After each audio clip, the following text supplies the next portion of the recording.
네, 우리 믿을 때 성령을 받았느냐 하는 제목으로 오늘 말씀을 드립니다. 우리 예수님께서는 구원받는 도리, 구원의 진리에 대해서, 또 우리가 하나님 나라에 어떻게 속하게 되고, 또 이 땅에서부터 어떻게 하나님의 나라에 속하여 살아가는가 하는 이런 하나님의 비밀입니다. 이 진리의 비밀을 설명을 많이 해주셨는데, 비유를 들어서 설명해 주신 것이 많습니다. 마가복음 4장에 한 비유를 드신 것이 있는데, 거기서는 우리의 믿음의 성장을 이 곡식이 자라는 것에 비유하신 것이 있습니다. 그래서 처음에는 싹이 나고, 그 다음에 이것이 이제 자라서 줄기에 이삭이 맺히고, 그리고 마지막으로는 그 이삭이 충실하게 꽉 차면서 곡식이 열린다 하는 비유를 했어요. 그러니까 이 믿음의 성장, 우리가 온전한 신앙으로 나갈 때 이와 같이 새로운 것들이 있고 새로운 형태로 이렇게 발전해 나가는 모습이 있다는 것을 비유로 설명을 해 주신 것입니다. 오늘 이 읽은 본문 에베소 이 사도행전 19장에는 사도 바울이 에베소 지역을 다니면서 경험한 사건입니다. 이 에베소는 오늘날 터키 지역인데요. 그 터키 북부의 지역을 우리 소아시아라고 또 특별히 말하는데, 그 소아시아의 중심 도시가 에베소라고 하는 도시가 있습니다. 여기에 갔더니 이 신앙생활하는 사람들이 여러 사람을 만났는데, 그 신앙을 보니까 뭔가 사도 바울이 볼 때 불완전한 면이 느껴졌어요. 뭔가 부족해, 뭔가 2%가 부족한 것처럼. 그래서 사도 바울이 그들의 신앙에 어떤 결함이 있는 것을 느끼고 그들에게 질문을 해서 그들을 진단합니다. 그래서 그들의 답을 듣고 그들의 신앙의 상태를 파악을 하고 나서 그들의 신앙이 온전하게 되도록, 또 발전해 나가야 될 그 방향으로 발전해 나갈 수 있도록, 성장해 나갈 수 있도록 이제 사도 바울이 그들을 가르쳐주고 도와주고 인도해주는 그런 내용으로 사건이 있었습니다. 그 에베소에 있던 12명쯤 된다고 했는데요, 정말 싹난 것에 불과한 그런 신앙에서부터 이삭이 달리고, 또 그 이삭이 채워져서 충실하게 곡식이 되도록, 그렇게 말하자면 사도 바울이 그들의 신앙을 이끌어 주었습니다. 무엇이 싹이고 무엇이 이삭이고 무엇이 충실한 곡식인가, 우리가 함께 생각을 해보도록 하겠습니다. 이 만난 사람들을 제자들이다 이렇게 했어요. 에베소에서 만난 사람들을 제자들이다 그랬습니다. 이 제자라는 것은 상당히 그 신앙생활 진지하게 하는 것을 벌써 암시를 하고 있습니다. 이제 그 대화 속에서 나오지만 그들은 세례 요한, 예수님이 등장하시기 바로 직전에 하나님께로부터 그 콜링을 받고 부름을 받고 이스라엘 백성들에게 회개를 전파했던, 회개하도록 촉구하고 요단강에서 회개하는 자들, 죄를 자백하는 자들에게 물로 세례를 베풀면서 이제 그들의 삶을 죄에서 돌이키고 어떤 탐욕에서 돌이키고, 그래서 이제는 깨끗한 삶으로 준비해서 오시는 메시아를, 이제 곧 예수님이 곧 등장하시게 될 텐데, 그 예수님을 만날 준비를 시키는 그 역할을 하는 사람이 바로 세례 요한이라는 하나님의 사람이었고 선지자였습니다. 근데 그 세례 요한이 가르친 하나님의 말씀을 그것을 이 에베소에 있는 사람들이 따르고 있었어요. 그것을 배웠고 그것을 실천하려고 노력을 하고 있었습니다. 그래서 그들이 가지고 있는 이 신앙은 말이죠, 아마도 이 에베소 같은 이스라엘에서 멀리 떨어진 도시 아닙니까? 터키 지방인데요. 그런 곳에 유대인들이 많이 전 세계에 흩어져서 살았기 때문에 유대인들은 이 회당이라고 하는 그런 건물, 우리 오늘날 교회당 같이 예배당처럼 이렇게 짓고 그 지역 사람들이 모여서 율법의 말씀을 읽기도 하고 또 선지자의 글을 읽기도 하고 하나님을 찬송하기도 하고 기도하기도 하고 또 그 성경의 뜻을 설명을 듣기도 하고 설명해 주기도 하고 이렇게 하는 그 신앙생활을 유대인들이 하고 있었습니다. 그래서 에베소에도 그런 교회가 그런 회당이 있었을 가능성이 많고요. 있었고 또 거기에는 유대인뿐 아니라 이방 사람들도 와서 그 이방의 잡스러운 신들, 아주 유치한 신들하고 비교가 안 되는 굉장히 거룩하시고 굉장히 진실하시고 굉장히 의로우신 그 이스라엘의 하나님, 유대인이 믿고 있는 이 하나님이 참 하나님이다. 이 하나님이 주신 십계명이나 또 많은 율법을 보니까 너무 의롭고 너무 참되고 너무 선하다. 그래서 이스라엘 하나님이 참 하나님이다 이렇게 생각하고 믿고 이 유대인의 회당에 와서 개종을 해서 말이죠, 하나님을 믿는, 여호와 하나님을 믿는 이런 사람들도 있었어요. 여기에 있는 제자들이 혈통이 유대인 사람인지 아니면 이방인 사람인지는 여기 나타나 있지는 않습니다. 그러니까 아무래도 상관이 없어요. 어떤 사람들이 하여튼 에베소에서 하나님 믿고 있었다 이겁니다. 그리고 또 바로 이들이 그 세례 요한에게서 들었기 때문에 그 하나님이 주신 메시지, 회개의 메시지를 받아서 경건하고 거룩하게 살려고 노력하는 그런 신앙인들이었다 하는 것이에요. 그럼에도 불구하고 사도 바울이 그들과 대화를 하고 그들의 모습을 보고 이렇게 했을 때 뭔가 이 문제가 있단 말이에요. 뭔가 크게 결여가 있단 말이에요. 결핍되어 있는 것이 있다고 느꼈어요. 그래서 사도 바울이 그것을 딱 진단하기 위해서 짐작을 하고 물은 질문이 있었습니다. 그 질문이 무엇이냐면 너희가 믿을 때에 성령을 받았느냐 이 질문이었어요. 너희가 믿을 때에 하나님 믿고 성령을 받았느냐 이렇게 물었어요. 왜냐하면 아마 사도 바울이 볼 때 이들이 성령과 지금 관계가 좀 없는 것 같다.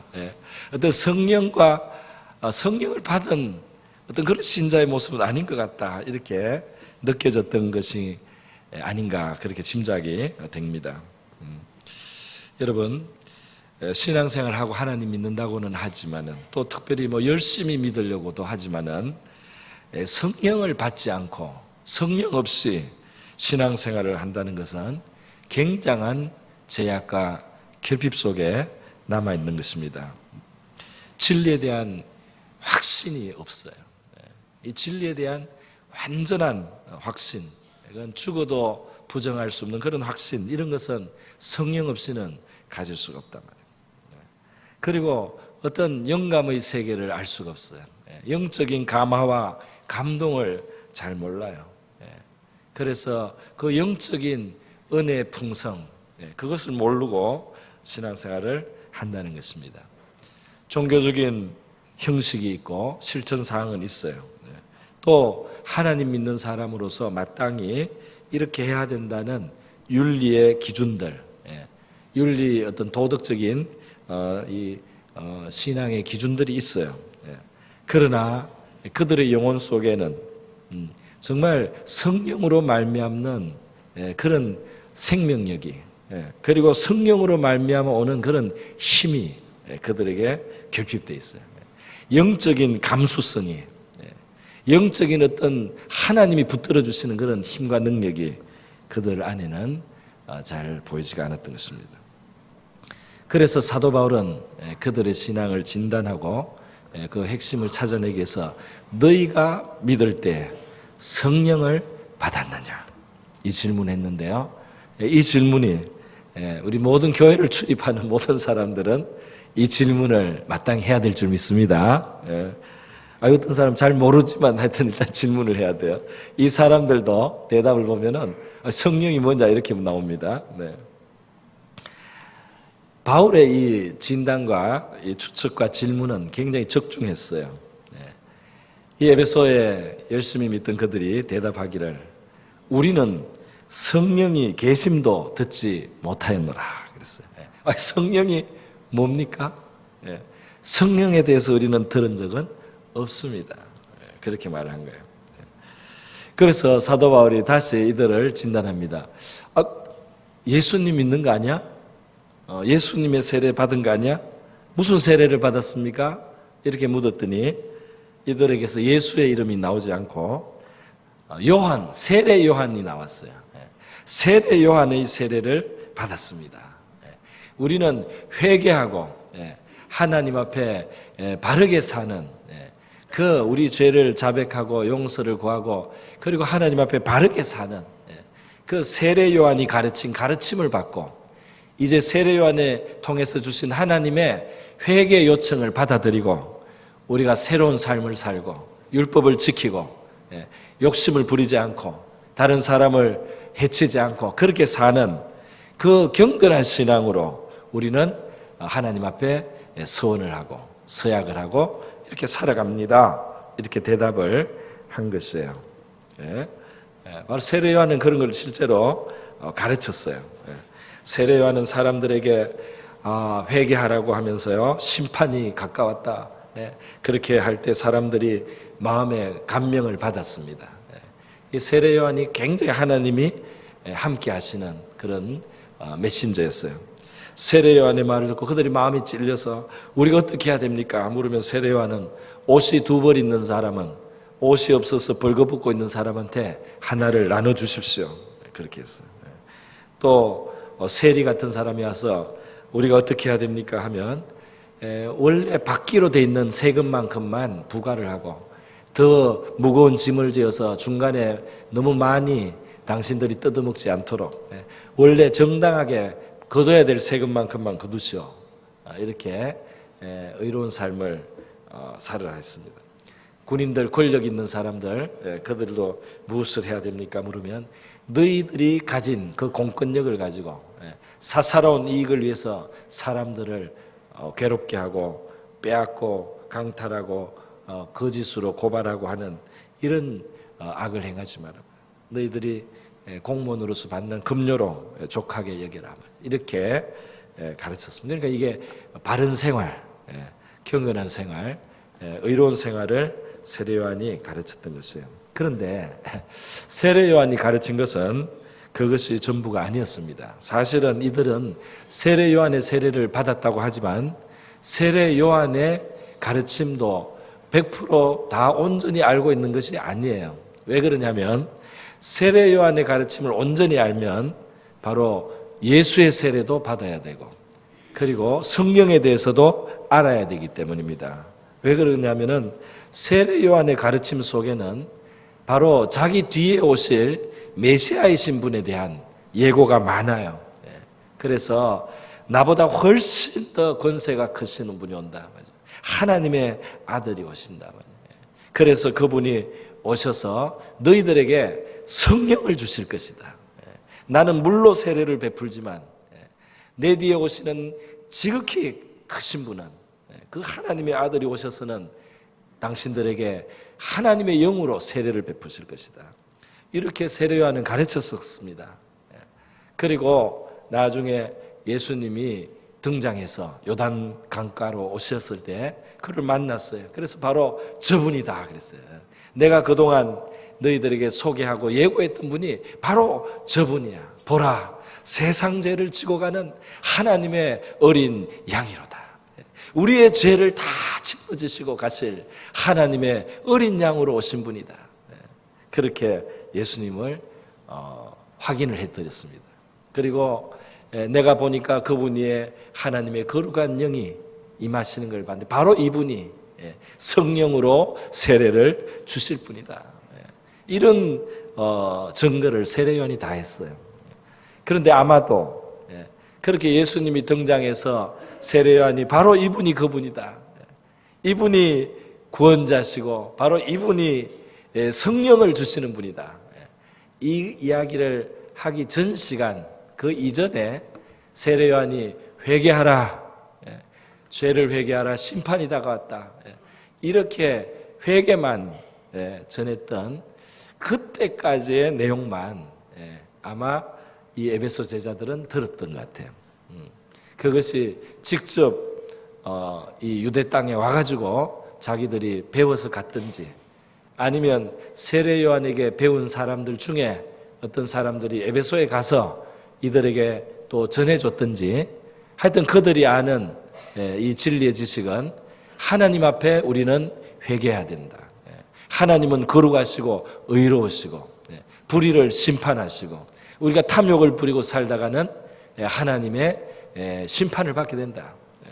의로운 길을 가야 된다 하는 그 가르침까지만 그들은 가지고 있었다 이 말입니다. 여러분, 그래서요, 이런 일들이 사실은 이 사람들만 그런 게 아니에요. 바로 오늘 그 1절에 보면은 아볼로가 고린도 있을 때 이렇게 돼 있지 않습니까? 지금 아볼로는 고린도에 있고 바울은 에베소로 갔는데요.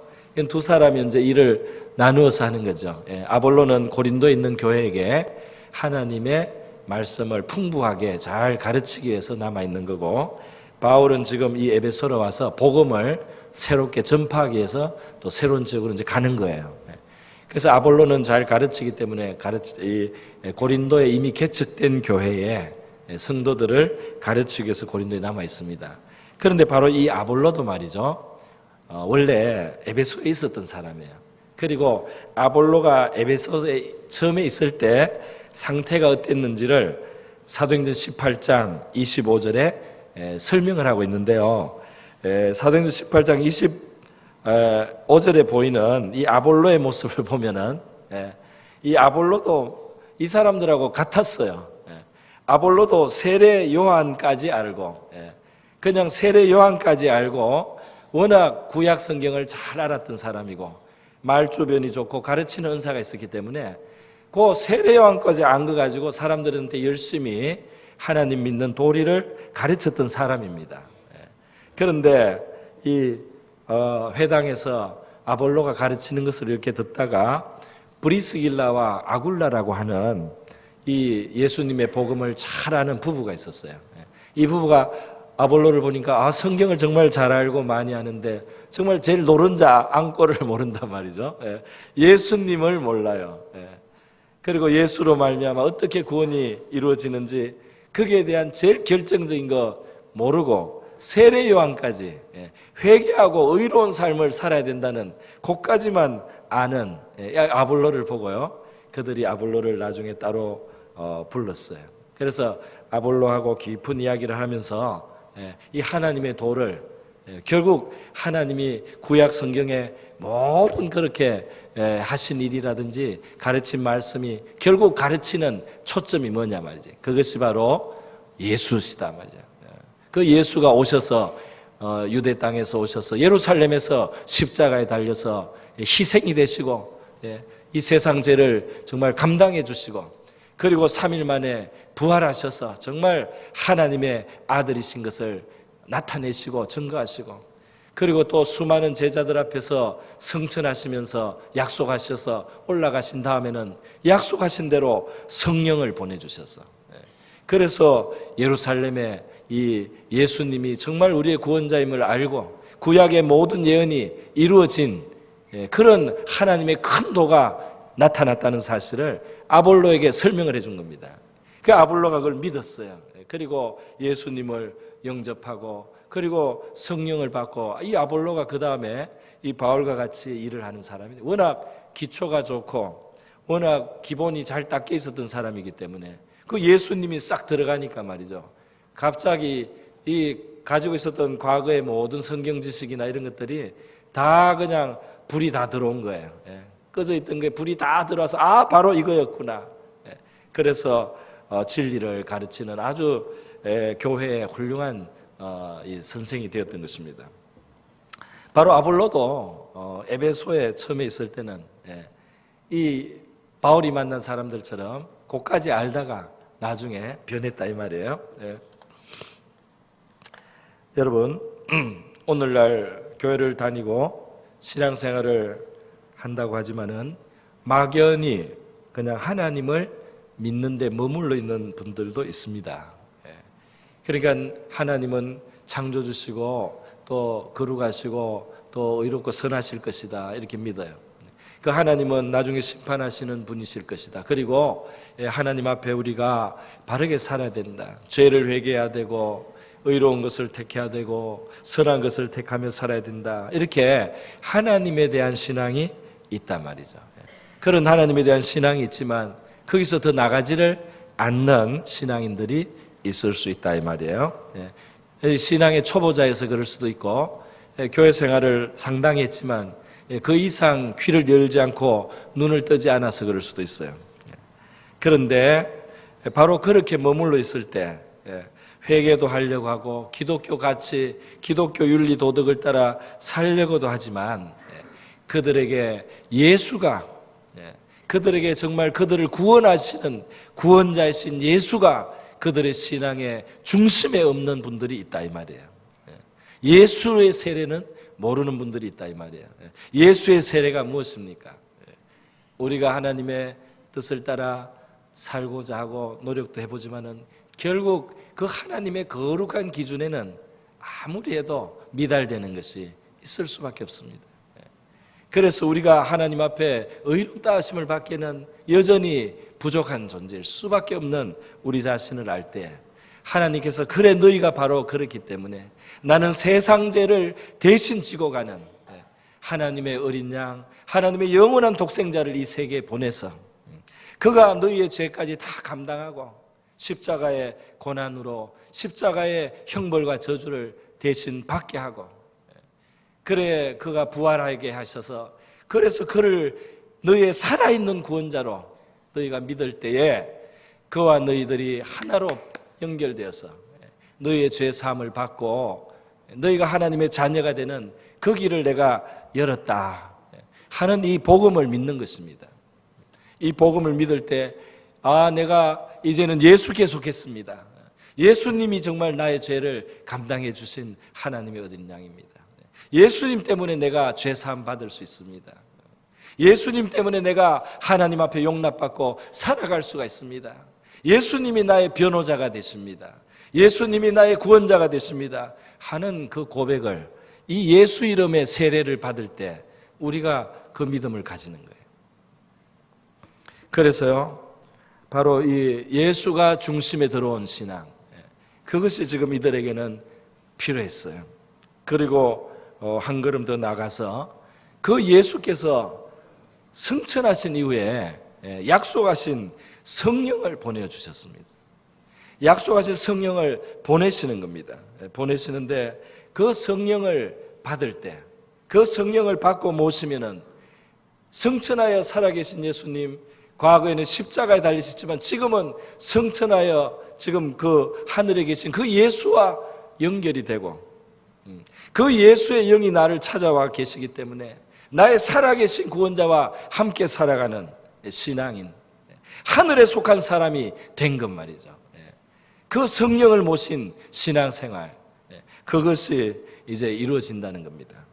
그런데 바로 이 예수도 모르고 예수의 세례도 모르고 성령도 모르고 관계없고 그냥 막연한 하나님 창조주, 그리고 언젠가 우리를 심판하실 분, 그리고 우리에게 회개하라고 요구하시는 하나님 앞에 내가 의롭고 바르게 살기 위해서 내가 깨끗하고 참되게 살아서 하나님 앞에 그냥 그렇게 인정을 받아야 되겠다 하고 그냥 열심히 살아가는 이제 이 신앙에는 한계가 있단 말이에요. 그거는 싹에 불과하다 이 말이에요.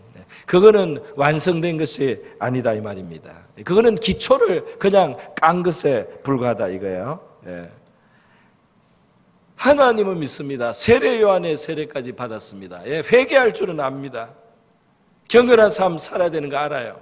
그러나 여러분, 예수가 중심에 없고 성령을 받지 않은 신앙은 그 신앙의 특징에는 바로 이 성령을 받음으로써 가질 수 있는 영적인 감수성이 없는 거예요. 영적인 감수성이 너무 없는 거예요. 하나님이 주시는 세상이 알 수 없는 평안에 대해서 잘 모르는 거예요. 하나님이 속에서부터 주시는 기쁨을 모르는 거예요. 하나님이 주시는 세상이 이해할 수 없는 위로를 모르는 거예요. 하나님이 우리 마음속에 일으키는 그 열심을 모르는 거예요. 하나님의 성령이 주실 수 있는 확신, 흔들리지 않는 확신, 이 세상 누가 뭐라고 해도 흔들 수 없는 정말 안에 확실하게 주신 확신이 없고, 그리고 이 신앙생활에 기쁨과 활력이 없는 겁니다. 그리고 하나님이 주시는 성령으로 주시는 은사에 대해서도 전혀 아는 것이 없을 수밖에 없어요.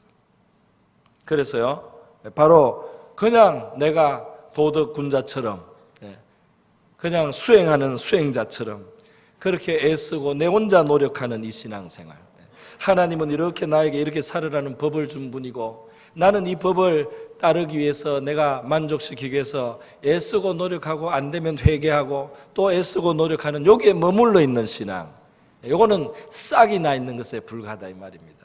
거기에는 결핍이 아직 많다 이 말이에요.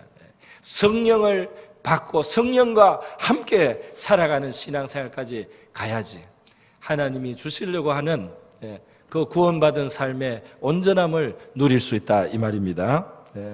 그 예수를 정말 중심에 살아계신 구원자가 중요한 것이지, 하나님의 법도 물론 귀하고 중요해요. 그런데 우리는 하나님의 법을 만족시켜서 구원받는 게 아니고 살아계신 구원자를 끌어안고 그분과 하나가 되어서 우리가 구원에 이르게 되는 것입니다.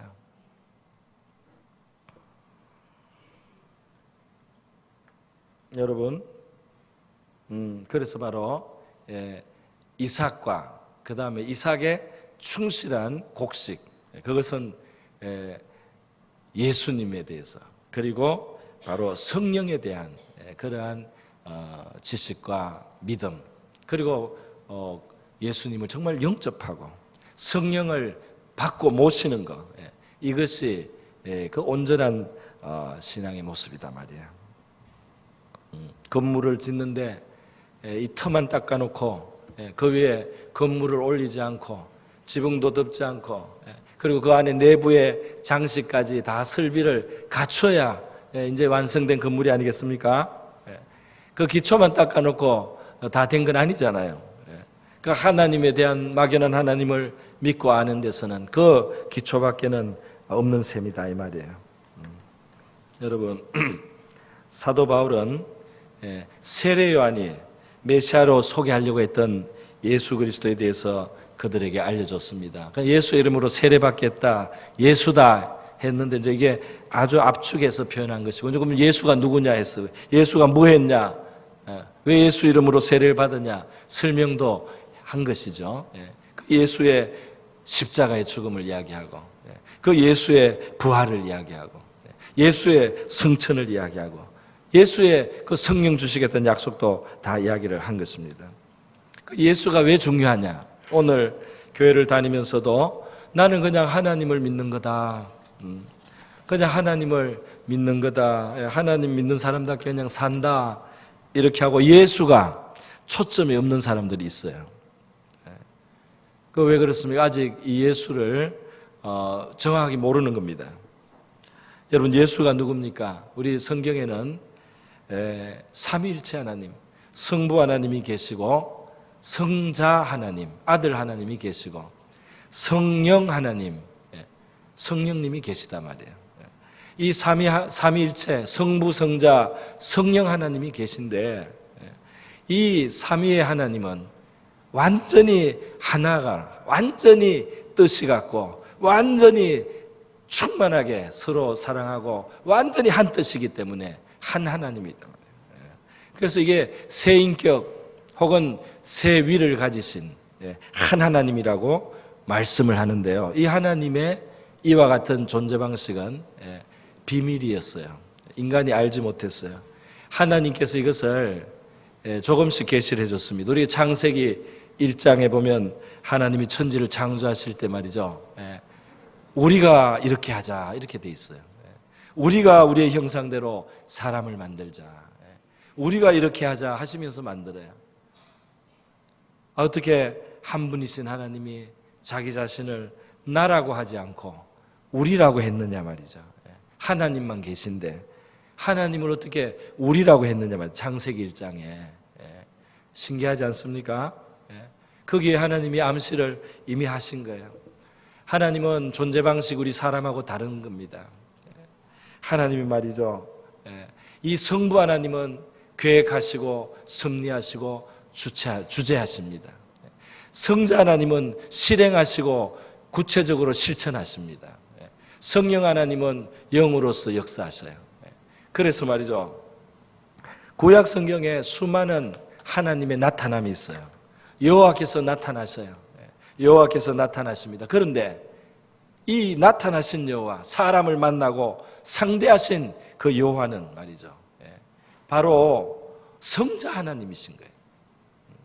성부 하나님을 우리가 보는 것이 아니고 그 하나님이 형상을 가지고 사람들을 상대해 주실 때는 그 실행하시는 하나님은 바로 성자 하나님, 다시 말해서 예수로 찾아오시기 전에, 인간이 되셔서 예수로 인류의 구원자로 찾아오시기 전에 계셨던 하나님이 바로 성자 하나님이요, 구약에 나타나는 이스라엘의 하나님이세요.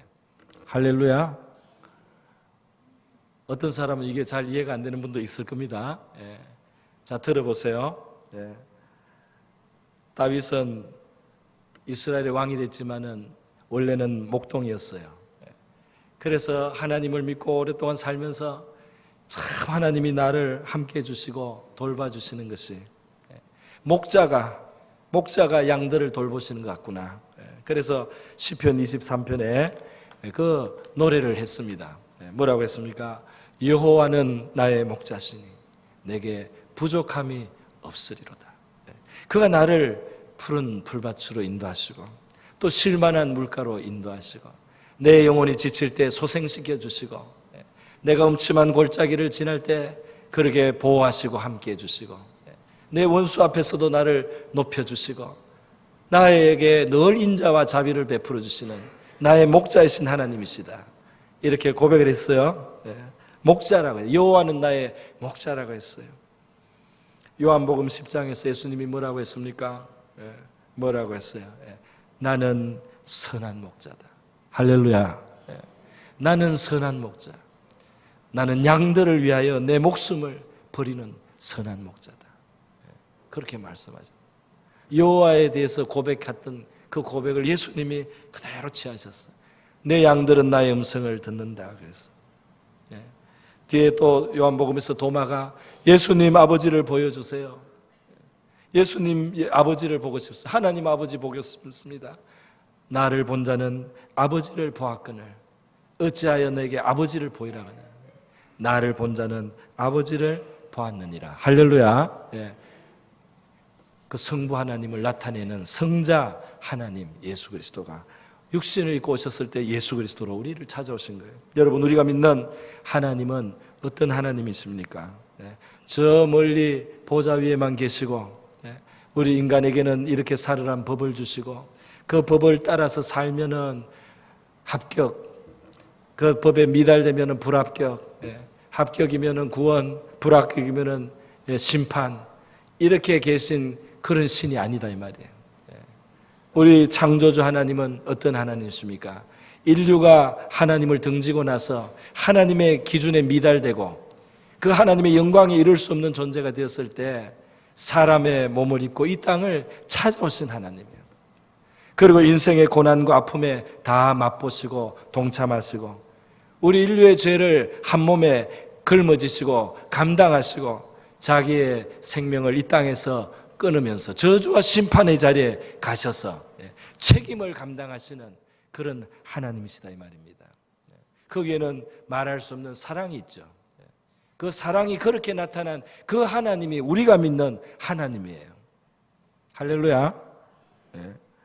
그런데 여러분, 그 성자 하나님을 우리를 위해서 그렇게 희생하는 자리까지 주신 그 하나님은 말이죠, 그 성자 하나님만, 예수님만 주신 게 아니에요.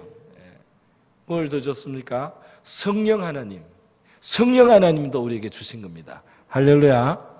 삼위일체 하나님이 말이죠, 성자를 주시고 성령을 주셔가지고 그래서 우리를 구원하시는 겁니다. 성령은 오셔서 이렇게 아직까지 때가 꼬질꼬질 묻어있는 그런 우리의 이 영혼 속에 그리고 안 좋은 습관과 안 좋은 기질이 이렇게 남아있는 우리 속에 찾아오셔서 떠나지 아니하시고 늘 함께 하시면서, 말하자면 너무너무 귀하신 분이 말이죠, 굉장히 누추한 곳에 오셔서 머물러서 이 누추한 것을 깨끗하게 만들고 이 누추한 것을 좀 제대로 반듯하게 만들기 위해서 거기에 머물러서 고생하시면서 남아 계시는 그런 귀한 분과 같아요. 성령님이 그렇게 우리가 성령을 모시면 우리와 함께 하십니다. 우리를 도와주세요. 그렇다고 우리를 막 무시하는 것도 아니고 우리의 의지와 뜻을 존중해 가면서, 그러면서 우리와 함께 계시고 우리를 도와주시고 위로하시고 격려하시고 우리에게 힘이 되신단 말입니다. 할렐루야. 그러니까 우리를 구원하시기 위해서 하나님은 성자 하나님도 주시고 성령 하나님 주시고 하나님 자신을 내어주신 분입니다.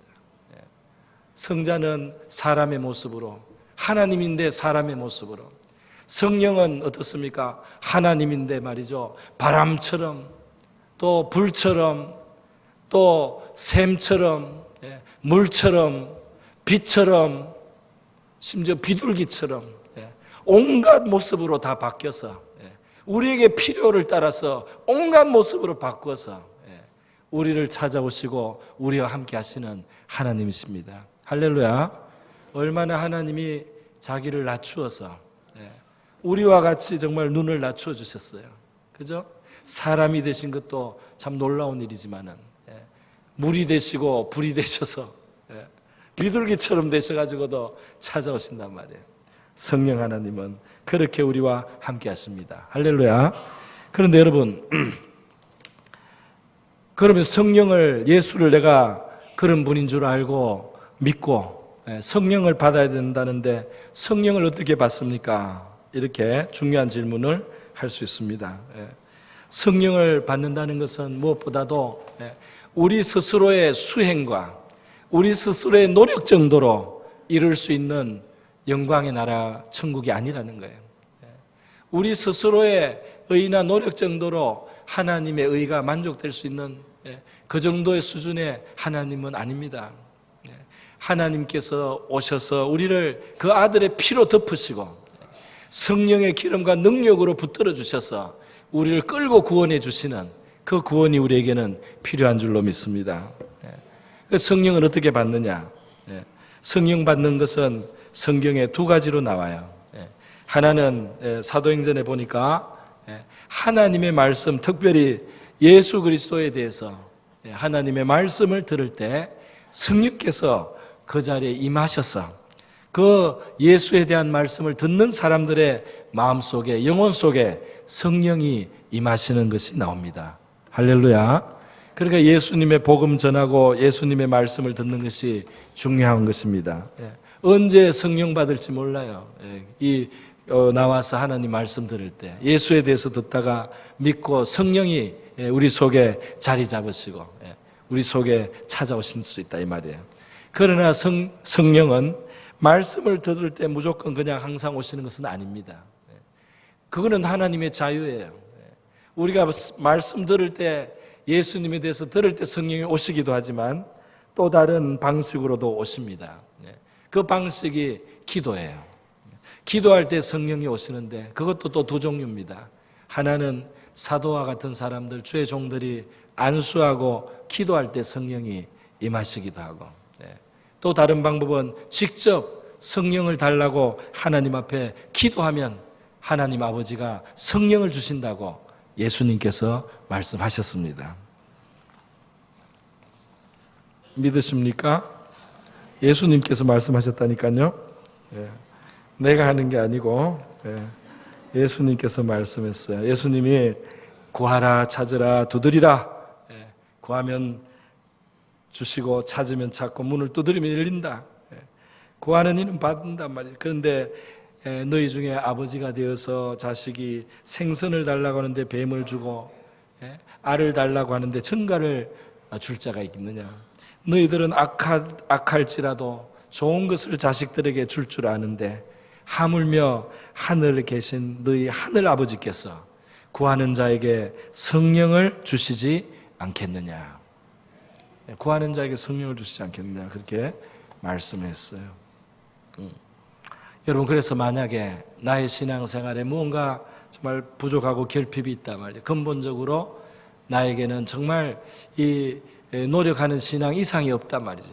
그렇다면 성령을 우리가 구할 수 있다는 사실을 기억하시기 바랍니다. 성령을 구하는 거죠. 성령을 달라고. 성령을 달라고 구할 수 있어요. 예수 믿는 사람은 성령을 구할 수 있는 자격이 있습니다. 그래서 성령을 모셔서 달라진 안에서부터 하나님이 도와주시는 영적인 감수성을 가지고 하나님이 주시는 힘을 안에서부터 가지고 하나님이 주시는 생명력과 활력을 안에서부터 가지고 하나님이 주시는 위로와 평강을 그 영혼 속에서부터 가지고 그렇게 신앙생활하는 그런 우리가 될 수 있기를 바랍니다. 하나님은 싹으로 우리 거치게 하지 않고 이삭이 피게 하고 그 이삭은 충실한 곡식으로 꽉 채워서 그래서 이 천국 알곡이 됩니다. 그런 것처럼 우리가 기본적으로 하나님을 믿지만 예수를 알고 예수를 붙들고 그리고 나의 구원자 예수님이 보내주시는 그 성령을 마음에 모시고 예수님과 연결이 되어가지고 하늘에 속한 사람이 되어서 살아가는 이 신앙생활, 하나님이 주시려고 하는 온전한 구원인 줄 믿습니다. 하나님이 자기 자신을 주신 하나님이 우리의 유익을 위해서 아낄 것이 뭐가 있겠습니까? 하나님은 자기 자신을 주셨어요. 우리 사실을 기억하고 하나님 앞에 가장 귀한 것들을 믿고 구할 줄 아는 저와 여러분 될 수 있기를 바랍니다. 다 같이 기도하겠습니다. 이 시간 우리 기도할 때에 하나님께서 우리를 위해서 모든 것을 내어주신 것, 그리고 특별히 성자 우리 하나님이 오셔서 고난받으시고 죽기까지 하시고 또 성령의 약속을 우리에게 주신 것, 우리가 성령의 충만함을 받으라는 그러한 권고를 받고 있습니다. 하나님, 저희들 성령 충만케 하여 주시고 그래서 우리의 신앙생활이 이 땅의 것으로만, 내 육신의 것으로만 하는 신앙생활 되지 않고 하나님이 주시려고 하는 온전한 신앙생활이 되게 하여 주시옵소서. 하늘에 속한 삶이 되게 하옵소서. 다 같이 기도하겠습니다. 하나님 아버지, 오늘 사도행전 19장 말씀, 에베소에 있는 제자들, 그들에게 있었던 결핍을 사도 바울 통하여 하나님께서 드러내 주시고 그들에게 필요한 것이 무엇인지를 말씀하여 주시고 또 그들을 가르치실 뿐 아니라 예수의 이름으로 세례를 베푸시고 성령을 받도록 기도하신 것을 봅니다. 오늘 우리의 신앙, 우리의 믿음이 어디에 있습니까?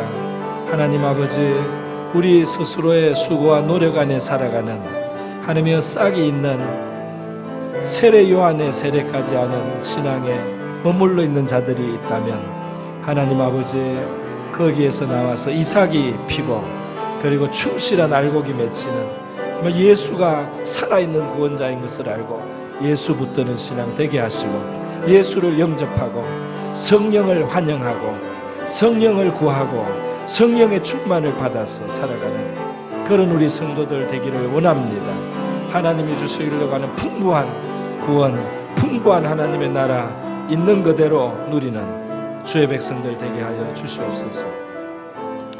고마우신 하나님 아버지, 감사드립니다. 오늘 우리 믿을 때 성령을 받았느냐, 우리가 세례 요한의 세례까지만 압니다 하는 제자들에게 예수의 세례를 받게 하시고 성령을 받도록 기도하셔서 그렇게 성령을 주셔서 온전한 믿음으로 인도하신 우리 하나님의 크신 은혜와 사랑이 우리 모든 성도들과 함께하여 주시옵시고 부족함이 없고 결핍됨이 없는 풍성하고 충만한 신앙생활하고 하나님 나라를 누리는 우리 모두가 될 수 있도록 은혜 내려 주시옵소서.